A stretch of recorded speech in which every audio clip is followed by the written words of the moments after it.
Développement de l'enfant et de l'adolescent, CM numéro 1. Tout d'abord, faisons une petite introduction. La période que nous allons traiter dans ce cours est très large.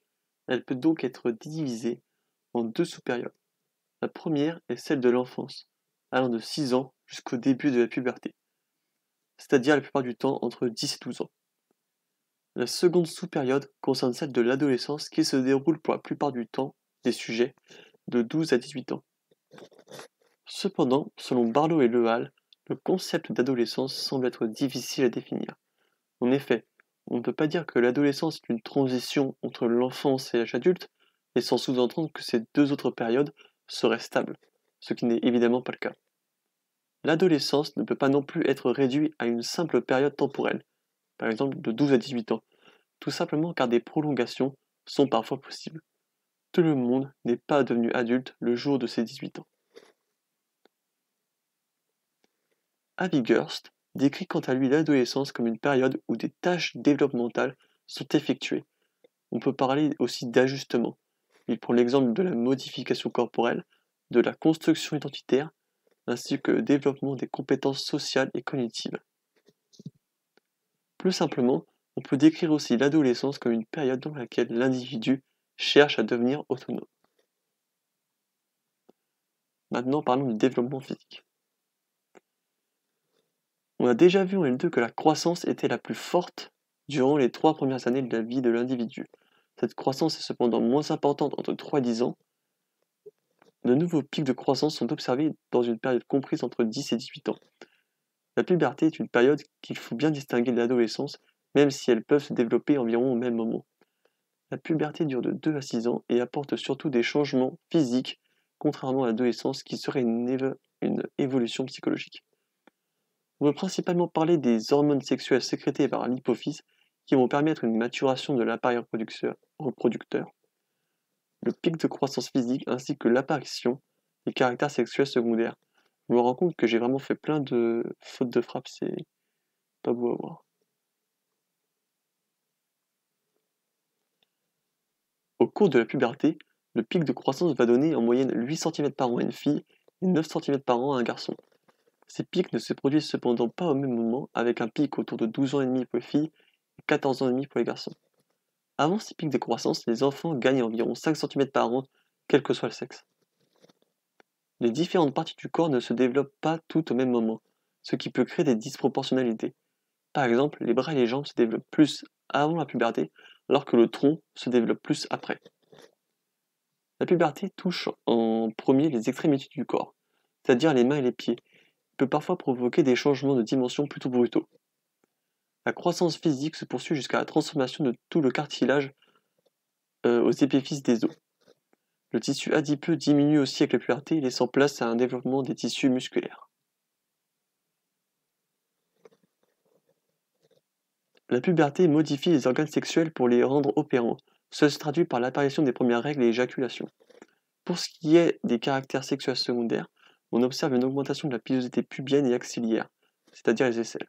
Les garçons notent aussi une augmentation de la pilosité faciale. La mue de la voix est présente chez les deux sexes, mais l'évolution est plus forte chez le garçon. Alors, il est très important de prendre en compte la très grande variabilité interindividuelle de la puberté, notamment dans l'ordre des changements, l'âge d'apparition et la durée. J'ai vraiment fait plein de fautes. Alors, en ce qui concerne les filles, le développement des seins, par exemple, peut varier de 8 à 13 ans. Pour les garçons, le développement des testicules peut varier de 9 à 13 ans et demi. Le moment le plus fort de la puberté ne se passe pas non plus au même moment sur le sexe. De 11 à 13 ans pour les filles, de 13 à 15 ans pour les garçons. Tanner a créé un outil permettant de distinguer 3 stades de développement pubertaire. Ainsi, on peut distinguer une puberté précoce, dans la moyenne, et tardive.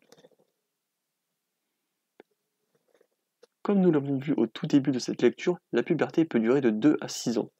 On observe aussi une variabilité historique dans laquelle nous observons une entrée globale dans la puberté plus précoce qu'au cours des derniers siècles.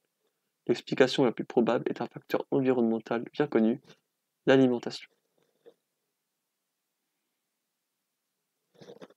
Alors que les besoins en sommeil de l'individu diminuaient progressivement au cours de l'enfance, la puberté peut demander au contraire une augmentation du temps de sommeil. Parallèlement, la puberté peut aussi inciter à manger davantage, afin de pouvoir faire les modifications physiologiques qui demandent beaucoup d'énergie au corps. La nature du sommeil est aussi modifiée. Le sommeil profond diminue en intensité, ce qui le rend moins réparateur. L'explication donnée à ce changement est d'une diminution d'une hormone, la célèbre mélatonine.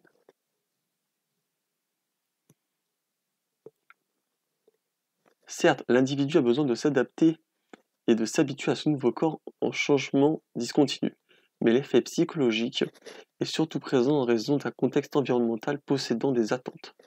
L'entourage peut avoir des réactions inadaptées si la puberté est précoce, car celle-ci était inattendue, mais une certaine inquiétude, voire des moqueries, peuvent être présentes en cas de puberté tardive. Alasker parle de tâches développementales normatives lorsque la puberté se passe bien en fonction des attentes et de restrictives lorsqu'elle est précoce ou tardive.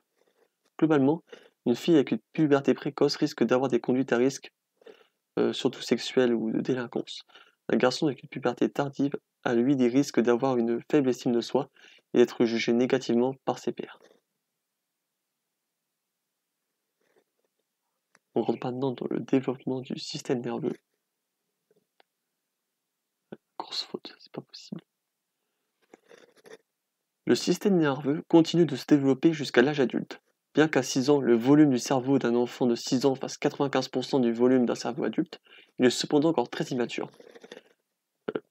Jay Gide, je ne sais pas si on dit comme ça, et d'autres chercheurs collaborateurs ont fait une étude longitudinale avec un grand échantillon pour observer en IRM les changements de volume des substances blanches et grises. Pour la matière grise, celle-ci va augmenter durant l'enfance, de façon graduelle avant d'atteindre un pic au niveau de l'adolescence. Cette croissance de la substance grise s'explique par une phase de prolifération des synapses. Durant l'adolescence et jusqu'à l'âge adulte, la matière grise va diminuer jusqu'à 40% de son volume initial. Cette décroissance s'explique par une phase d'élagage des synapses, comme élaguer des branches mortes d'un arbre. Petite comparaison. La maturation de la substance grise est différente selon les régions du cerveau. Par exemple, l'aire sensorimotrice primaire atteint sa maturité dès 4 ans, alors que le cortex préfrontal ou encore le cortex temporal supérieur ne sont matures qu'autour de l'âge adulte. Certaines aires impliquées dans la cognition sociale peuvent même continuer de se développer après l'âge adulte. On peut citer à titre d'exemple le cortex préfrontal médian ou encore le sillon temporal supérieur. Pour la matière blanche, on observe une augmentation continue du volume au cours des 4 premières décennies du fait de la myélinisation des fibres. Cependant, comme pour la matière grise, ces changements n'ont pas lieu au même moment selon les régions du cerveau. Les voies sensorielles et motrices sont les premières à se myéliniser avant de laisser place aux voies associées au cortex frontal durant l'adolescence. Cette croissance de la substance blanche permet d'augmenter la connectivité entre les différentes zones éloignées du cerveau. On observe un passage d'une organisation locale à une organisation distribuée, ce qui rend finalement le cerveau plus efficace globalement.